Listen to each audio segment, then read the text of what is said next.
Hello mga madia! So na ako'y giayong upat ni sila kapans. Dere ara sa mo ang ka-boardmate. So, grabe issue kani sila hang.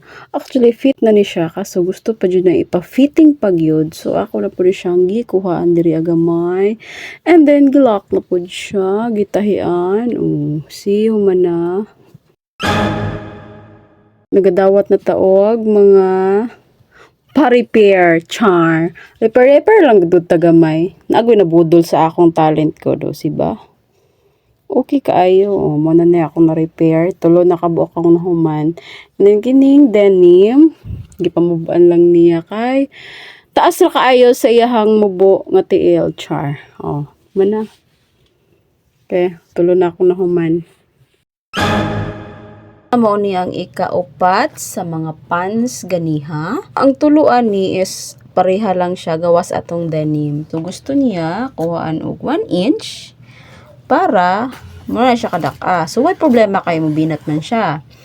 And then gikan na sa 1 inch akong ginahimuan ni is diha na ako siya gitahi ani na pa-islanting hangtod mahuman ka dira. And then, untingan diri agamay. And then, ilak na po pariha ani. Diba? Kailangan na to mo agalak sa kilid para dili siya mahaghag. So, mao na ni ang atong nahuman mga madi. Mo ni siya pag-cut nako.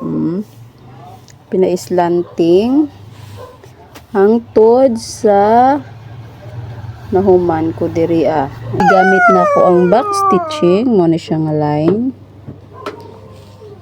dayon ako dahil gibutangan og lock muna na siya ang giring-giring. Yan. So kung unsay akong gihimo diri mura pod na akong gihimo dira sa pikas para pantay siya dili pod magmahay ng isa.